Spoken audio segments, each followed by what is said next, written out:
Woi, lu selama ini kemakan mimpi fiksi ilmiah atau emang males baca? Lu pikir manusia bisa gampang banget pindah planet cuma modal roket besi? Hah, bangun dari tidur lo. Lu pikir langit itu cuma ruang kosong tanpa batas yang bebas lo obok-obok? Kagak. Langit itu punya pintu, punya penjaga, dan punya sistem pertahanan yang jauh lebih ngeri dari nuklir manapun. Sini gua kasih paham, kenapa miliaran dolar yang dibuang buat proyek luar angkasa itu cuma bakal berakhir jadi sampah rongsokan. Di dalam kitab suci udah ditegasin, langit itu dibangun dengan kokoh.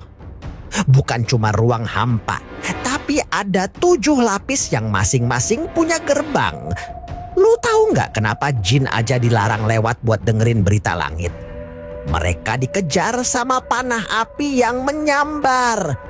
Logikanya simpel, kalau makhluk halus aja nggak bisa lewat tanpa izin, apalagi roket lo yang cuma terbuat dari aluminium dan bahan bakar kimia. Lo kira malaikat penjaga gerbang bakal kasih lo lewat cuma gara-gara lo bawa bendera negara?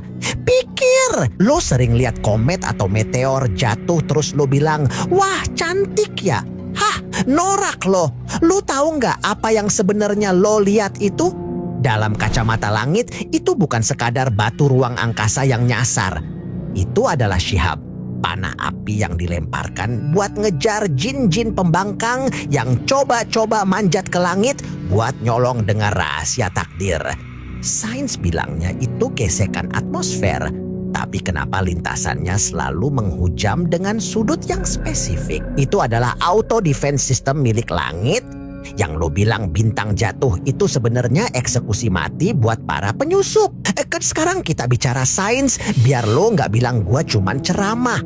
Di luar atmosfer bumi ada yang namanya sabuk radiasi Van Allen. Itu adalah area dengan muatan partikel energi yang sangat tinggi dan mematikan.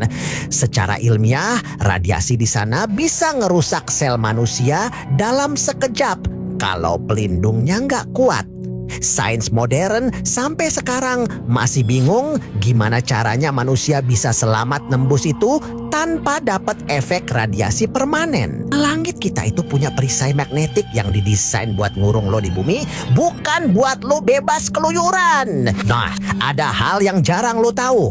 Ada teori tentang firmament atau struktur padat di langit.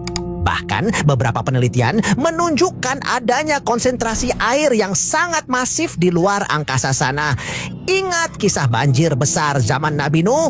Airnya turun dari pintu-pintu langit yang dibuka. Sains nemuin bahwa luar angkasa itu nggak benar-benar kering. Ada tekanan dan kerapatan yang bikin roket itu sebenarnya nggak terbang kayak burung, tapi lebih mirip kapal yang berusaha nembus tekanan cairan yang sangat kuat.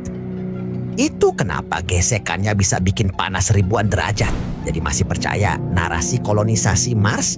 Woi, jarak bumi ke Mars itu jutaan kilometer melewati berbagai lapis langit yang dijaga ketat oleh sistem panah api tadi.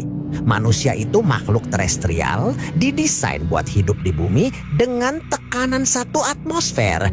Begitu lo maksa keluar, lo bakal berhadapan sama samudra langit yang bakal ngehancurin fisik lo. Narasi pindah planet itu cuma cara buat bikin lo lupa kalau bumi ini adalah satu-satunya tempat tinggal yang aman buat manusia.